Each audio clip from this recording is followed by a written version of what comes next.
permettrait de dire à notre peuple et à la communauté internationale que je ne peux pas accepter ces résultats qui sont loin de refléter la vérité des urnes. La Commission électorale nationale indépendante constate que le candidat Kabila Kabange Joseph a obtenu la majorité simple des voix. Je jure solennellement de respecter la Constitution et les lois de la République.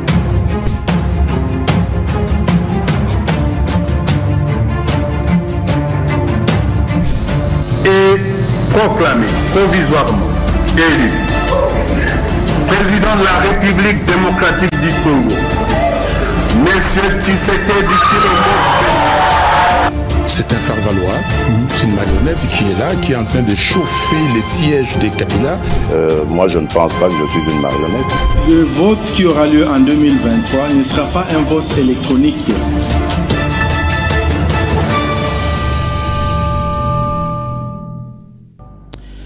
« 15 août 2023, vous regardez Bomoko Télévision. Madame, Monsieur, merci de le faire et de suivre ce tout premier numéro de votre émission vers les élections consacrées exclusivement au processus électoral en RDC. Débutons-en avec notre première rubrique, les news électorales.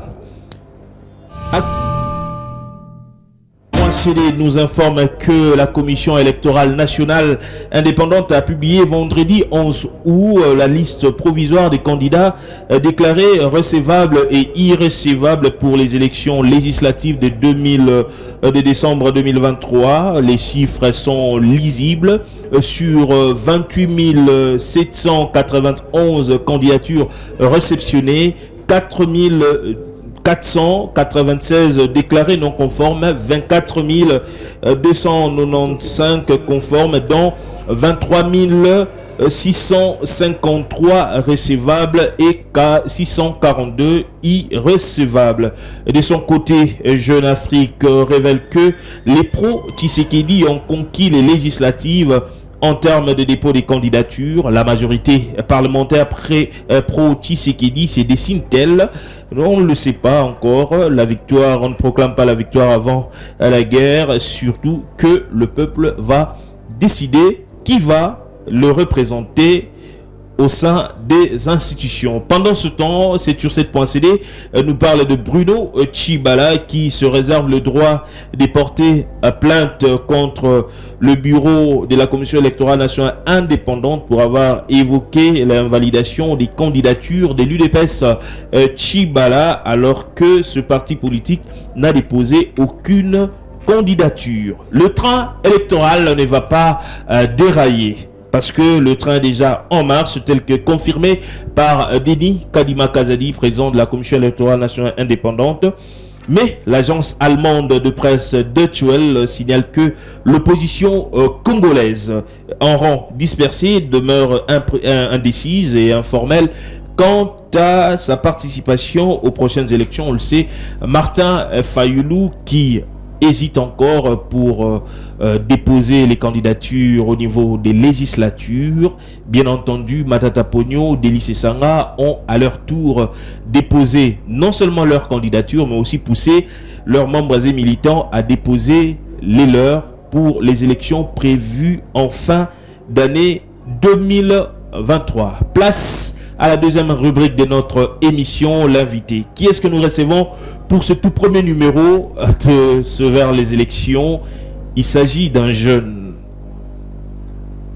un journaliste, animateur télé, 10 ans d'expérience dans la presse congolaise. Aujourd'hui, il est partant. Il est en lice pour les législatives nationales et provinciales à Moamba et Matete. Il s'appelle Jonathan Bilari. Je vais le recevoir sur ce plateau. Il va faire son entrée. Jonathan Bilari, bonjour, bienvenue. Merci beaucoup. Vers les élections, fiction ou réalité? C'est une simple réalité parce que là, moi j'applaudis les efforts fournis par M. Denis Kadima et toute son équipe. C'est que les dates ont été respectées jusqu'à preuve du contraire. C'est qu'ils se sont donné cette mission, même quand les temps est serré et court, mais de respecter les calendriers. Il y a même ceux qui ont vécu ou disons, je dirais carrément 10 jours de prolongation pour les dépôts de candidature. Exactement. Ça en a été de même aussi pendant l'enrôlement. Ça prouve à suffisance que M. Denis Kadima tient. Et il prend aussi soin de pouvoir organiser des rencontres et des échanges entre sociétés civiles, les partis politiques et plusieurs couches sociales de la capitale pour partager les élections. Ça prouve à suffisance qu'il veut l'implication de l'ensemble de la population pour les organisations des élections 2023 en toute transparence. Jonathan Bilary, longtemps connu chevalier de la plume, aujourd'hui vous décidez d'entrer en lice dans ces cercles politiques souvent fermés, consacrés souvent aux habitués. Comment vous pensez vous y prendre dans ce terrain politique précaré? Je pense que même ceux qui sont là aujourd'hui ont un parcours, une histoire. Et chacun de nous a ses raisons et motivations. Moi, je pense qu'aujourd'hui, pour nous autres qui avions la chance d'aller même au-delà de frontières africaines, c'est qu'aujourd'hui, on sait que le social est assis par ses élus. Et qu'en Europe, aujourd'hui, on peut bien nous vanter le social de l'autre côté, c'est que c'est garanti par leurs élus. Parce que l'autre fois, en arrivant, il y avait le DG, excusez-moi de citer comme ça, le patron d'Orange qui avait été viré parce que seulement il y avait un enfant qui avait fait une crise et que sa maman ne pouvait pas passer l'appel en ce moment. Donc le PDG d'Orange avait été convoqué à l'Assemblée d'expliquer pourquoi est-ce qu'en ce moment-là, il devait y avoir ce problème. Convoqué à l'Assemblée nationale. Après, il n'avait pas de réponse claire. Il avait été mis à la porte. Je pense que c'est le travail des élus aujourd'hui. Mais malheureusement, dans notre société, c'est vrai que ce n'est pas aussi de leur faute. Parce que pendant assez longtemps, nous n'avions pas été assez habitués à tout ce système des élections. Ça arrive avec l'avènement de Joseph Kabila, 2006, 2011.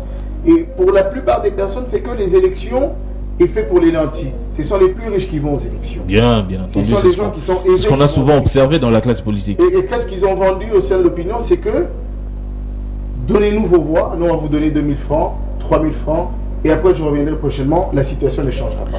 Et je suis très écœuré de rencontrer les jeunes de mon âge qui souvent me posent cette question en disant ok, biso de voter, bon, toi, Européen, biso Moussala Moukouni. Je lui ai dit écoute, moi je ne peux pas vous donner du travail. Vous le dire, ça sera vous mentir.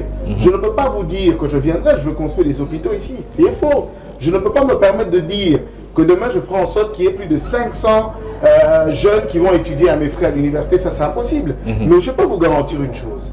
Moi, à mon niveau, je travaillerai, je ferai des propositions de loi. Dans la commission où moi je ferai partie, je ferai un effort où je ferai faire entendre ma voix, ou qu'un jeune qui est étudiant puisse avoir ne serait-ce qu'une bourse d'études. C'est des choses que les gens ne comprennent peut-être pas. Et je pense que nous, dans un premier temps, ça sera là, notre travail. Notre travail sera beaucoup plus axé sur ça. Donc vous croyez que cette fin d'année, on va vous appeler honorable? J'y crois fortement, j'y crois comme tout le monde. Écoute, moi je fais confiance aux électeurs parce que avant de prendre ces décisions, je ne me suis pas réveillé un bon matin pour dire tiens, je pense que c'est le temps, il faut que je m'engage. Non. J'ai rencontré des personnes, nous avons discuté, nous avons échangé, j'ai compris qu'il y avait un besoin. Et donc j'ai répondu à l'appel du peuple. C'est au peuple de décider. Merci beaucoup, Jonathan Bilary. Prenez place, sentez-vous chez vous. Vous l'avez compris, c'est vraiment un jeune ici-bas, un acteur politique qui s'est enfin décidé. Du métier de la plume au métier de politicien, il y a un chemin à parcourir et Jonathan Bilary a décidé de prendre ce chemin qui paraît assez long pour certains politiciens. À l'UDPS, on parle même de 32 ans. 32 ans de lutte.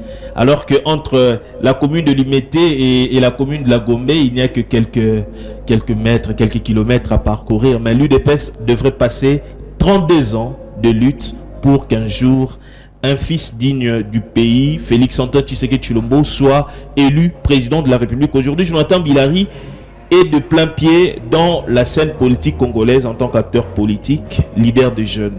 Jonathan Bilary, nous allons parler du premier sujet de notre émission, le processus électoral. On parlait de fiction, réalité. Lorsque vous regardez la sphère politique actuelle, avec toutes les contraintes, les altercations entre acteurs politiques, pour qu'on ait des élections purement crédibles et transparentes, pensez-vous à la tenue des élections effectives en décembre 2023? En tout cas, sincèrement, cher Alain, jusqu'à preuve du contraire, rien ne montre qu'il n'y aura pas élection. Partons déjà, depuis le jour où on a publié ce calendrier. Moi, j'essaie de suivre ça à la lettre. Tu regardes, dès le moment où ils ont annoncé qu'il y aura début d'enrôlement des électeurs, et ensuite, vous avez les dépôts de candidature, et en ce moment même, il y a déjà de ces partis qui s'organisent pour les dépôts de candidature pour leurs candidats au niveau des élections provinciales. Et donc, je pense que je ne peux pas me permettre aujourd'hui de douter, de dire qu'il n'y aura pas élection. Est-ce qu'on doit le dire parce que plusieurs partis de l'opposition n'ont pas pris part? Écoutez, je pense que c'est leur droit de dire oui ou de ne pas adhérer à l'idée. Mais je ne connais pas un seul pays où quand les élections s'organisent et qu'il n'y ait pas de gens qui s'opposent. Déjà, en vrai, en termes de définition des élections, les élections en soi, c'est un conflit organisé. Un conflit organisé. C'est ça la définition des élections. C'est un conflit organisé. Donc après, c'est que pour ceux qui ne sont pas convaincus, on ne leur force pas la main. Ça reste aussi de leur droit de dire oui ou de dire non. Mais moi, je pense qu'aujourd'hui, jusqu'à preuve du contraire, on a déjà même publié la liste. La liste. Nous attendons qu'il y ait une liste définitive pour clore avec ça. Et je pense que d'ici peu, je crois que peut-être fin septembre ou début octobre, il y aura le numéro de candidature. Novembre, ça sera la campagne qui va devoir commencer. Et là, nous attendons tous les dépôts de candidature au niveau de la magistrature suprême, chose qui va devoir arriver. Et donc, je ne vois pas à quel moment il peut y avoir un frein pour se permettre de dire qu'il n'y aura pas élection. Parce qu'aujourd'hui, on parle d'une opposition en rang dispersé. Hier, l'opposition qui avait formé une coalition pour revendiquer en ce qui concerne la révision du fichier électoral. Il fallait aménager encore réaménager le bureau de la CENI et aussi de la Cour constitutionnelle. Aujourd'hui, on voit Martin Fayoulou qui garde sa position radicaliste, alors que Délice et Sanga Matata Poni ont déposé leur candidature. Est-ce que le retrait de Martin Fayoulou dans ce processus électoral pourrait entacher le processus en soi? Déjà, l'exemple, il n'était pas le seul. On a vu l'union qu'il y a eu avec, de l'autre côté, on a vu, il y a eu Moïse Katumbi avec eux. Il y avait Matata Poni avec eux, il y avait Délice Sanga avec eux. Il y avait même Mukwege qui était un peu invisible. Mais aujourd'hui, Moïse Katumbi sont partis ensemble et dans la course pour les législatives de 2023. De même pour Délice et Sanga, ils sont partis en vol. Donc pour dire que ce sont des opinions et des avis qui se divergent même au sein de l'opposition. C'est ça le véritable problème. Eux tous, la seule vérité c'est que ils ont tous des agendas cachés, les intérêts qui sont propres à eux. Personne ne se bat vraiment pour le peuple, pour le compte du peuple. Ça, il faudrait sauter ça de la tête. Vous y croyez alors que... Je pense, si déjà à la base, avec tout ce qu'ils ont reproché à cette tenue de Denis Kadima, et qu'ils acceptent quand même d'envoyer les candidats et de compétir, c'est que d'une autre part, ils y croient. Donc, on ne peut pas souffler le chaud et le froid. Excusez-moi. On ne peut pas vouloir une chose et son contraire. Ça n'a pas de sens. Et pour ceux de l'opposition qui ont adhéré, c'est que, d'une part, ils sont conscients que tout s'organise et que peut-être, c'est vrai, ça arrive, ce sont des tactes en politique. Peut-être pour freiner la machine, on a besoin de pouvoir faire entendre sa voix, qu'il y ait une sorte de rapport de force pour permettre à ce que demain, même pendant qu'il y aura discussion sur la table des décisions, qu'on ne puisse y prendre part. Et généralement, c'est fait, mais ce sont des tactes politiques. Mais il ne faudrait pas rêver. Je pense que jusqu'à preuve du contraire, pour ceux qui ont raté le train pour les élections de 2023, ils devront attendre peut-être pour 2028. Mais je ne vois pas par quel mécanisme, je ne le sais peut-être pas, mais je suis aussi curieux de voir que dira M. Kadima pour annoncer le report des élections. Il y aura quoi derrière comme motivation? Mais parce que Denis Kadima a dit que le train ne va plus dérailler parce qu'il faudra aller aux élections. Et il n'y aurait pas respect de tout ce qu'il y a au sein de son calendrier. Mais Jonathan Bilari, il y a une préoccupation vraiment latente de la population en ce qui concerne la qualité des cartes d'électeurs. Aujourd'hui, vous voyez des gens qui vont encore recourir à des maisons communales pour refaire des cartes d'électeurs parce que les cartes obtenues en milieu de cette année sont devenues vraiment désuètes. Quelle solution pour pallier à ça? Est-ce qu'il faudrait simplement, n'est-ce pas là un signe qui prouve à suffisance que le processus n'était pas assez professionnel et crédible? Non. En tout cas, moi, je pense que chacun a sa façon de faire les choses. C'est vrai que nous, le Congolais en soi, on est trop sur la comparaison. Tel autre avait mieux fait ceci, etc. Mais moi, je pense que la CENI de M. Kadima a amené... Et puis en plus, je crois qu'on a rendu ça officiel. Pour ceux qui ont des problèmes de carte aujourd'hui peuvent aller à la commune et puis on va refaire la carte. C'est pour donner la solution à ce problème. C'est vrai que les gens s'inquiétaient en disant, après l'utilisation, après les élections, c'est que ça ne servira quasiment plus à rien. Et là, on attend d'ailleurs qu'il y aura déjà au sein de l'ONIP où on pourra permettre à chaque citoyen congolais de se munir de sa propre carte d'identité qui longtemps, d'ailleurs, on n'en avait plus. Et je pense que l'inquiétude de bon nombre de populations, c'était au niveau où on devait garder sa carte. Quand on ne sait pas bien protéger, est-ce qu'on perd le nom, etc. Et que ça rendait les choses difficiles. Mais M. Kadima est revenu pour dire que ces cartes-là ne serviront que dans un premier temps, ça sera pour les élections. C'est vrai que ça nous sert des cartes d'identité, mais dès qu'il y aura, dès qu'on va devoir lancer la machine au niveau de l'ONIP, on n'aura plus besoin de garder, ça nous aura servi que pour les élections. Et donc ça, ce sont des... Ce ne sont pas, moi personnellement, à mon humble avis, ce n'est pas un grand problème. C'est un problème qui est gérable. Je pense qu'en bon citoyen congolais, quand il y a un mal, on en parle, on partage, mais on essaye d'avancer. Le problème de l'homme congolais, c'est qu'on ne veut pas avancer. C'est que quand Alain ne remplit pas sa tâche comme il se doit, je ne veux même pas prendre la peine pour aider Alain à aller de l'avant. Si Alain doit couler, qu'il coule, que le monde voit. Mais après, on oublie que si Alain coule, ça entache même sur mon avenir. Il y a beaucoup de choses qui entrent en jeu. Moi, ça me cœur qu'il y ait des gens qui se permettent de se réveiller un bon matin et qui rêvent à tout prix que M. Félix Tshisekedi échoue. Mais on oublie que c'est lui le garant de la nation. C'est lui qui conduit ce pays. Demain, s'il échoue, moi, j'aurais échoué avec lui au même moment. Le monde de l'extérieur aujourd'hui me regardera autrement si lui, il échoue. Il est congolais comme moi. Et parlant du président de la République aujourd'hui, on parle d'un bilan mitigé, un bilan chaotique par rapport au taux d'échange, la situation économique qui demeure précaire, malgré les efforts, malgré les réformes mises en place. Au niveau de l'administration publique, la paye qui traîne.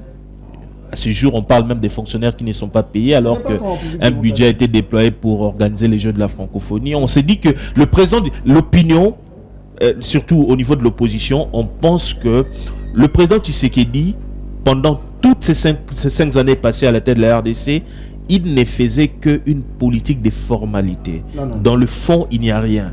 En termes de gestion, il n'y a rien parce que ses collaborateurs ont fait souvent objet de corruption, de mégestion au sein de l'administration publique. Vous savez, en République démocratique du Congo, tout est prioritaire.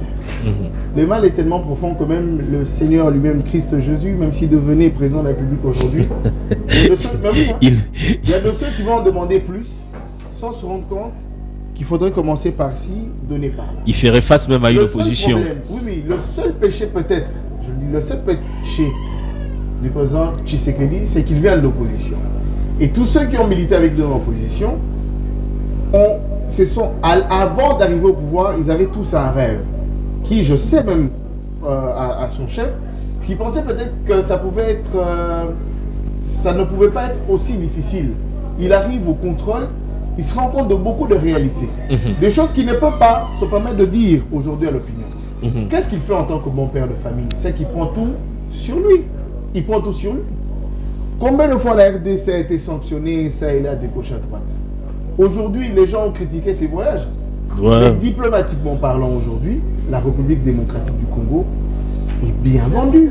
On a vu les efforts fournis derrière pour réussir à redresser le pays. Il y a beaucoup de travail de fond qui a été réalisé. Parlons de l'économie. Ce n'est pas que la RDC qui est touchée. Un pays développé comme la France aujourd'hui parle de ce problème. L'on va certes parler de stabilité, de dollar, hausse, et tout, etc. Mais il y a beaucoup des choses qui entrent en jeu derrière et qui ne permettent peut-être pas la machine de tourner comme il se doit.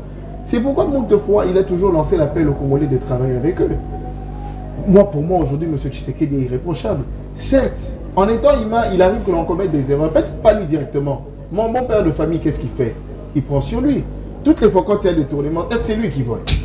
Quand on détourne, quand on corrompt, est-ce que c'est lui qui va corrompre? Mais en tant que bon père de famille, qu'est-ce qu'il fait? Il prend sur lui.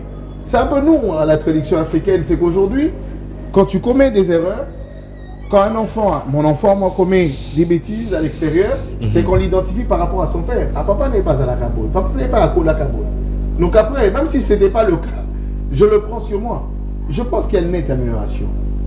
Sur 4-5 ans aujourd'hui, le pays est fièrement vendu à l'extérieur. Et qu'aujourd'hui, nous vivons dans un pays qui est quasi normal.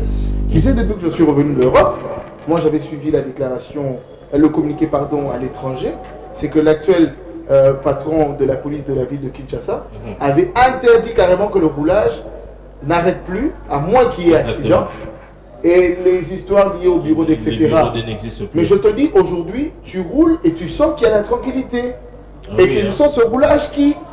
On constate une certaine fluidité. Mais après, quand ce sont ces roulages qui sèment de la terreur dans la capitale, est-ce que doit-on indexer ça au chef de l'État? Il y a de ceux qui diront peut-être lui. Si, c'est le père de la famille. Parce qu'on utilise souvent le dicton. Il y a net amélioration.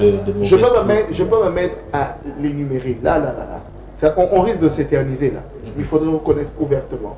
À moins que l'on soit aveugle pour ne pas vouloir voir les choses. Donc Jonathan Bilary convaincu que Félix... Non, convaincu qu'il a fait des progrès. A fait des progrès, des prouesses remarquables. Convaincu. Moi, personnellement, je ne me permettrai pas de critiquer la personne de Joseph Kabila. Je me dis qu'en 18 ans, il a dû travailler ardemment pour redresser le pays à son niveau.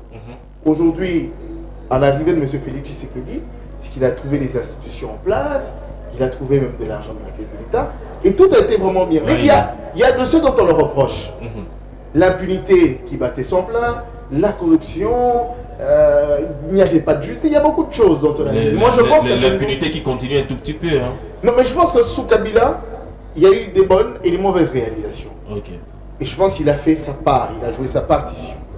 Et aujourd'hui, M. Félix Tshisekedi est en train d'écrire son histoire aussi. Il est en train de faire sa part. Je n'ai jamais eu foi osé de le dire. En 2028, peut-être je me réveillerai, je me déciderai d'être candidat président de la République.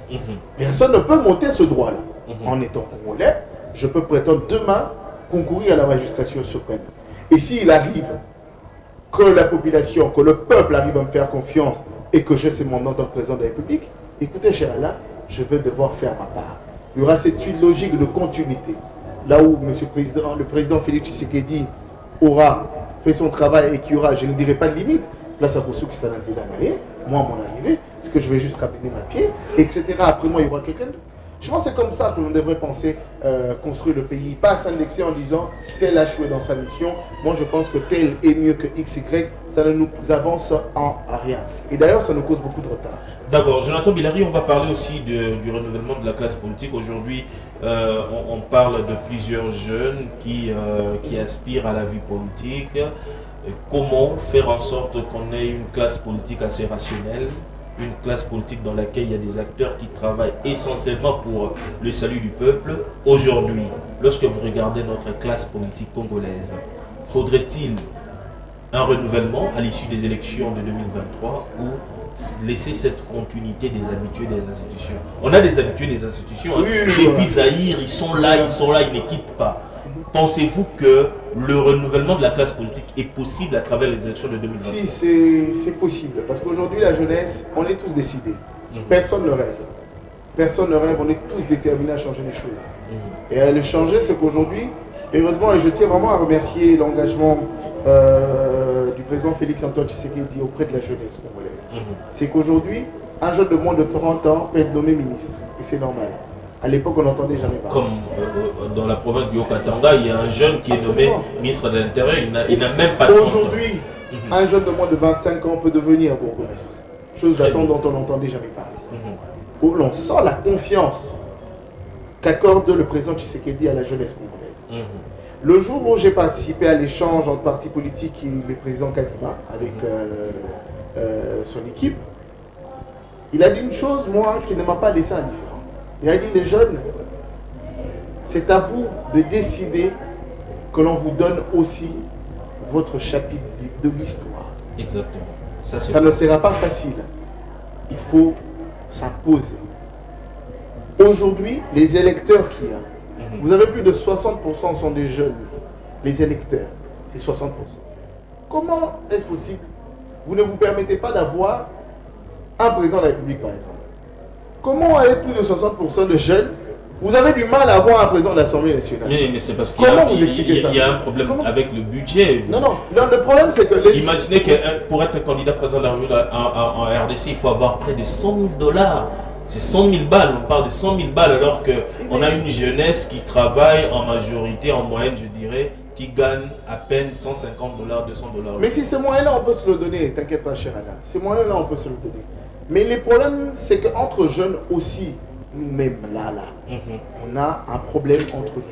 C'est que le jeune ne veut pas voir la progression de l'autre. Aussitôt que vous êtes nommé, Alain, c'est d'abord les premières critiques sur ta personne, qui n'a peut-être rien à voir avec ton côté intellect. C'est ton habillement, comment tu te tiens, comment tu parles, est-ce que vous en avez tout, etc. Sur des futilités, choses qui n'avancent pas. Et il y a de ces jeunes d'ailleurs qui se donnent les livres, vous allez sur Twitter, qui vont raconter des bêtises du matin au soir, pour seule mission et but de dénigrer juste la personne. Parce qu'on estime qu'il ne fallait pas les alayer, il fallait les alanga. C'est ce problème que nous avons. Et moi j'estime, si aujourd'hui, même au sein de l'Assemblée nationale, quand on a 300 jeunes, alors 300 jeunes à l'Assemblée nationale, ne vous en faites pas. Que les choses vont devoir changer même sans qu'on puisse lever le petit doigt. Parce qu'après on aura la décision. Telle chose on ne le fait pas passer parce que il n'y a pas d'avantage que ce soit pour les jeunes, même pour les générations à venir. On coupe. Sans ce moment-là. Moi je pense que la conscience doit être collective. On ne doit pas aller... C'est vrai que la misère aujourd'hui qui gangrène, il y a de ceux qui ne réfléchissent que pour leur ventre. Mais un nationaliste devrait penser république. Pas que penser pour soi. Tu deviens ministre aujourd'hui, oui, mais qu'est-ce que tu laisses après? Est-ce que ceux qui vont devoir arriver après? Parce que sous d'autres cieux, on n'a pas besoin de faire la politique pour bien vivre, cher frère. On a besoin de faire des affaires. Et qui veut devenir riche, fait des affaires, cher frère. On ne fait pas de la politique. Doit-on avoir une jeunesse dans la classe politique parce qu'il faudrait vendre une vision ou parce qu'il faudrait avoir un grand nombre de jeunes? Répète un peu, je veux comprendre. La question est simple. Dans notre classe politique, s'il faudrait avoir la jeunesse bien représentée dans la classe politique, est-ce que ce sera en termes de nombre ou en termes de vision? C'est en termes de vision. Parce qu'après, vous pouvez être au nombre de 500, remplir l'Assemblée 500 jeunes. Si vous n'avez pas de vision, rien ne sera fait. Justement parce qu'aujourd'hui, il y a dans plusieurs regroupements, nous avons des informations assez précises, dans plusieurs regroupements qui ont déposé des candidatures, on sent une fluidité de jeunes, un afflux massif de jeunes. Non mais parce qu'après, les politiciens congolais ont compris. Il a compris nettement le jeu. Il se dit qu'ok, je préfère aligner plusieurs jeunes qui vont aller compétir, qui certainement vont gagner parce qu'ils sont des jeunes, ils ont leurs amis jeunes qui vont voter pour eux. Mais après, au moment où il faudrait envoyer les noms pour que tel regroupement ait son ministère, etc., vous verrez les personnes qui seront proposées. À la limite, peut-être c'est lui-même l'autorité morale qui voudra revenir aux affaires. Ça ne sera peut-être pas toi, tu auras servi que de marche-pied. Il faut qu'il y ait un problème de vision. Et ça, c'est grave. Demande à tous ces jeunes qui, aujourd'hui, sont candidats. Des ambitions claires, papa, c'est qu'ils sont là, en quête de 21 000 $. Et ça, c'est très grave. Ah oui, hein, parce que les gens sont et fatigués, ça, ils sont affamés, ils pensent que c'est dans la politique où l'argent coule. Ça, c'est très grave. Alors, c'est comme ça que moi, je prends soin de lancer un appel. Incessamment, il y aura une vidéo où je prendrai soin de parler de mon parcours. Où il sera, moi, je pense qu'il est important de pouvoir tirer cette sonnette d'alarme pour dire, écoutez, je pense que le pays ne se construit pas seulement parce qu'on est jeune. On ne vote pas jeune parce qu'il faut simplement voter jeune. Votons ces jeunes qui veulent révolutionner les choses. On vote ces jeunes qui s'engagent pour la nation. Votons ces jeunes qui oublient, parce que les gens peut-être ne le savent pas. Le titre ministre veut dire serviteur. Combien sont réellement serviteurs du peuple congolais? Tous les ministres que vous avez aujourd'hui sont des stars. Ce sont des célébrités. À l'exception peut-être près des ministres qui travaillent vraiment pour l'engagement du pays, son excellence Didier Boudimbo. Mais après, c'est compliqué. Didier Boudimbo qui a été longtemps critiqué par beaucoup de gens et aujourd'hui il est aux affaires avec un bilan assez élogieux au niveau des hydrocarbures. Mais pourquoi? Parce qu'on va parler directement de vous, parce que c'est le dernier sujet de notre émission. On va parler de vous parce que vous avez évoqué Didier Boudimbo. Pourquoi avez-vous choisi Didier Boudimbo comme autorité morale? Moi, la personne de son excellence Didier Boudimbo, pour moi, c'est quelqu'un qui incarne le changement. même des parts sont parlées. Le travail. C'est quelqu'un qui travaille en toute humilité. C'est un monsieur qui est rempli de beaucoup d'humilité. Ah oui, hein? Et qui prête l'oreille aux autres. Oui. Il est très Et ça, c'est fantastique. Pour un ministre au Congo, c'est... Tu ne peux pas romper si tu souhaites le rencontrer. C'est un monsieur qui reste ouvert et accessible à tout le monde. Non, moi j'ai un témoignage. Hein. Le ministre Boudimbo est vraiment accessible lorsqu'il faudrait soumettre une situation. Je me suis dit, grâce à ma marraine, Madame Anne Bougogé, dont je cite les noms ici présents, c'est que je m'estime être chanceux de compétir aux côtés de son Excellence Dikembe. Et je suis convaincu que le meilleur est à venir. Et que 2024, nous changerons, la donne changera. Et ça, j'en suis convaincu. Ceux qui nous suivent veulent savoir. Jonathan Bilary, aujourd'hui, candidat déclaré aux législatives en RDC, précisément à Moamba et Matete. Quelle est votre vision? Ma vision est claire. C'est qu'aujourd'hui, les jeunes rencontrent beaucoup de problèmes. Aujourd'hui, on parle de l'entrepreneuriat, etc. Mais qui sont réellement les entrepreneurs? C'est ceux qui se mettent en cravate et veste. Est-ce que ces entrepreneurs sont-ils réellement soutenus et accompagnés? Est-ce que c'est lui qui reçoit le financement? C'est lui qui travaille en ville à la Gombe ou qui ramène ces trucs, qui va sur les expositions, des événements? Même c'est lui au hasard, comment on les appelle, je ne sais pas comment on les appelle, qui a 2-3 cigarettes et elle met de bonbons. Les vendeurs ambulants. Les vendeurs ambulants, c'est que moi je pense que ce sont aussi des entrepreneurs qui peuvent avoir l'accompagnement de l'État congolais. Mais comment ils auront cet accompagnement si moi en tant qu'élu, je ne sais pas proposer des lois qui iront en leur avantage, des lois qui vont leur sécuriser, des lois qui leur permettra, même s'il se fait agresser et qu'il perd sa marchandise, il peut être subventionné par l'État et remonter encore. C'est des choses pour lesquelles moi je suis en train de réfléchir. Comment est-ce qu'un jeune qui finit ses études ne peut pas sentir ce coup de chômage de sa sortie de l'université? Les entreprises privées aujourd'hui qui engagent, comment est-ce qu'ils font pour engager? Quelles sont les conditions, les critères et tout ça? C'est des choses peut-être dont on ne s'informe pas à suffisance. Et moi, en tant qu'élu, j'ai pour mission de suivre de très près. Et c'est aussi ça, savoir comment lutter contre le chômage. Pourquoi telle entreprise n'engagerait pas autant de jeunes qui sortent de l'université? Le quoi qu'il est à quel niveau? C'est des études qu'on ne fait pas. Mais moi, je pense qu'en tant qu'élu, à mon niveau, si je gagne les élections, mon engagement ne sera que pour résoudre les problèmes de jeunes. Je ne dis pas que résoudre en donnant de l'argent, mais en ayant des propositions de loi et donner la solution aux problèmes qui affectent les jeunes depuis très longtemps. Sur 10 jeunes aujourd'hui en RDC, tu n'as que 2 peut-être qui sortent et qui vont au travail. Les 8 sont dans les COP, etc. C'est des choses qui doivent terminer. Comment cela prend fin? Ça va sur l'engagement que je prends en tant que député national.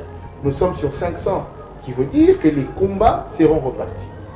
Tout est prioritaire en RDC. Je pense que même pour ceux dont on va devoir se rencontrer en 2024, si qu'il plaise à Dieu en tout cas, c'est qu'après, on doit se parler pour se dire, cher frère, je pense que moi je prends tel engagement dans tel combat, il faudrait que toi tu ailles. C'est pas pour rien qu'on nous appelle députés nationaux. Jonathan Bilary, dans la classe politique, aujourd'hui vous cherchez à être élu, député national et provincial. Est-ce parce que vous vous dites que le journalisme ne paye pas assez, vous n'avez pas assez d'argent, vous vous dites que bon, en politique on parle déjà de 21 000 $ par mois, chez les députés provinciaux on parle de 7 000 ou 8 000 balles par mois, vous dites qu'une fois que je suis élu, je peux rapidement ramasser de l'argent dans la caisse de l'État. Ça c'est la première question. La deuxième question, Jonathan Bilary aujourd'hui, vous vous dites que si le peuple m'élu, moi, Jonathan Bilary, je vais apporter ceci à ma base. La dernière question, parce qu'on va finir par là, Jonathan Bilary, pourquoi ne pas rester simplement journaliste? Je vais répondre à la première question. J'ai même pensé à ma soeur Noéla Madinga, à qui je fais un clin d'œil, parce que l'on parlait en disant Moussala journaliste, il faut arrêter. Ça me fait souvent rire, mais ça ne dépend pas de quel Moussala journaliste. Okay. Il y a quand même une différence. On a beau s'appeler journaliste, mais on fait partie de quelle catégorie? Okay. Écoutez Alain, moi c'est ce métier qui m'a tout donné dans la vie. Aujourd'hui, j'ai mon entreprise dans les transports. J'ai un média en ligne. J'ai un projet qui finance des projets de jeunes entrepreneurs. À Cantus Group. Et ça, c'est ma société. Et aujourd'hui, si je veux aller en Europe en vacances, je me le permets. C'est grâce à ce métier, frère. C'est grâce à ce métier. Il n'y a pas autre chose. Et ça me donne qu'il y ait quelqu'un qui se permet de dire que Moussa a été fait, il faut gâter, etc. Non, c'est fou. Ça dépend. Nous tous, quand on arrive dans ce métier, les ambitions, c'est différent. Et de ceux, quand ils arrivent, à coup sur ce qu'ils veulent, c'est rouler carrosse. Peut-être aller en Europe, y rester pour de bon. Et être très connu. Hein. Absolument. Et les autres ne courent que sur le succès. Le succès en ayant le poche troué. Ça, c'est grave. Il y a de ceux qui vont arriver, qui vont devenir coursiers des politiciens. Il y a de ceux qui vont faire les Djalé, le Mabang, etc. C'est par là qu'ils vont devoir se nourrir. Mais ils oublient que tout est dans le temps. À un moment, ça s'arrête. Et c'est important de faire les choix. Et surtout des très bons choix. Et moi, je pense que moi, j'avais déjà, en commençant ce métier, je m'étais donné quelques disciplines qui marchent aujourd'hui. Et je ne suis pas malheureux. Et je vis bien. Et je suis heureux. Une fois que vous êtes élu, qu'est-ce que vous apporterez à votre base? Ce que j'apporterai, c'est clair, comme je venais de le dire. Je réitère mes propos. Ça sera des propositions de loi. Déjà, ma base, moi, je suis de l'Emba et des Matete. À l'Emba, tu rencontres des problèmes. C'est vrai qu'à un moment, j'ai entendu parler que ça... Surtout vers l'Emba, Salongo, je grandis, il y a des problèmes liés à les problèmes d'eau, il n'y en a quasiment pas. Le courant, c'est vrai que dans certains coins, tu n'en trouves réellement pas. Ça en est de même aussi dans mon quartier des bonhommes à Matete. C'est des problèmes comme ça qu'on en retrouve de temps en temps. Mais je ne le fais pas avec mes moyens. On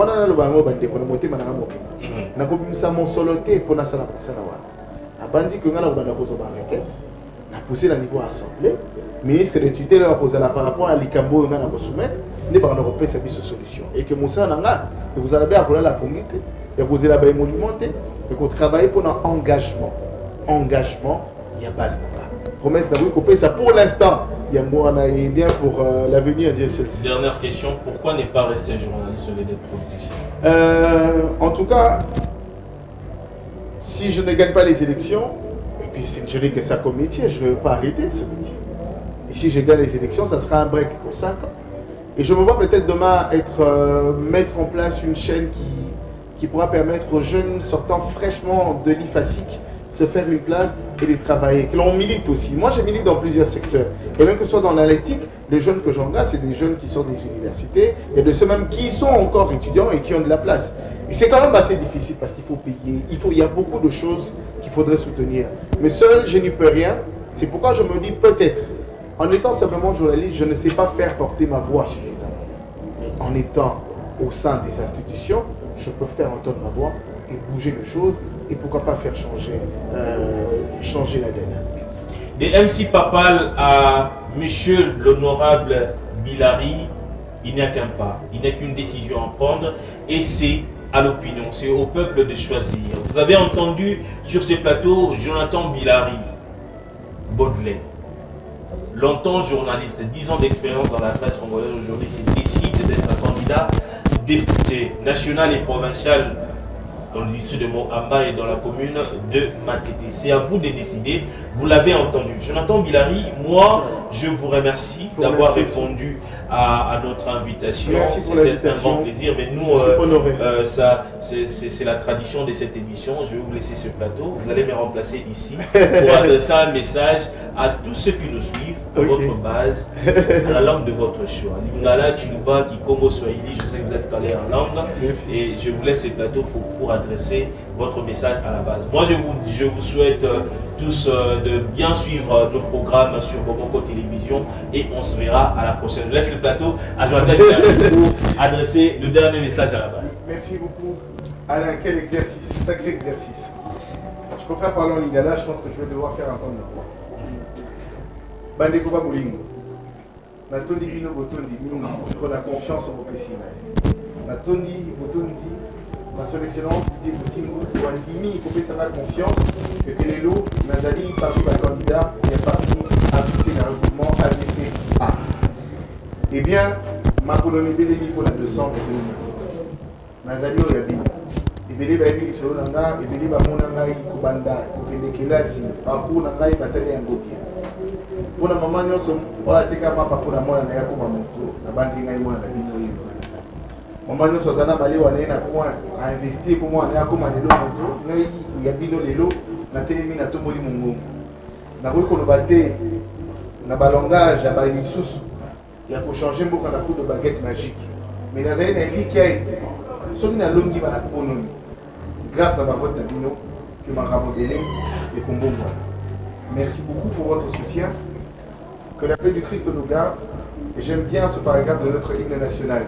Dressons l'offrande, longtemps qu'obéi, pour de bon prenons le plus bel élan dans la pluie. Au peuple ardent, c'est par le labeur que nous bâtirons. Zakumbo plutôt pas. Bana Moama, Bana Mate. Nous allons.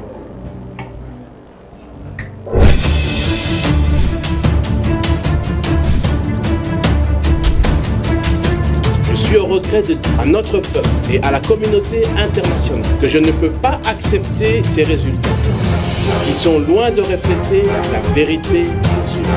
La Commission électorale nationale indépendante constate que le candidat Kabila Kabange Joseph a obtenu la majorité simple des voix. Je jure solennellement de respecter la Constitution et les lois de la République.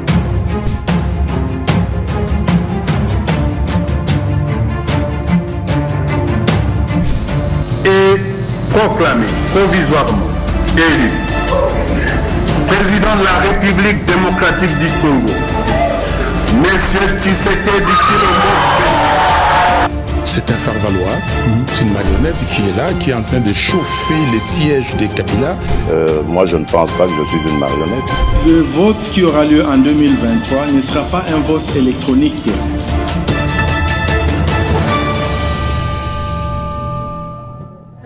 Le vote qui aura lieu en 2023 ne sera pas un vote électronique. Vote. Devoir civique garanti par la Constitution, la loi fondamentale de la République. Élection. Portail politique qui nous mène vers le renouvellement de la classe politique, une nouvelle législature dans une nation voulue totalement démocratique. Vous êtes partie prenante au processus électoral, acteur de la majorité au pouvoir, de l'opposition, de la société civile, observateur électoral. Ce grand plateau de Bomoko Télévision vous reçoit pour parler de votre implication au processus électoral en RDC. Vous êtes candidat aux législatives nationales, provinciales, aux sénatoriales, aux municipales, pourquoi pas à l'élection présidentielle en RDC. Ce siège vous est accordé pour parler de vous, pour parler de votre vision électorale, pourquoi vous devez être l'élu du peuple. Bienvenue à tous, bienvenue dans Vers les élections, votre émission.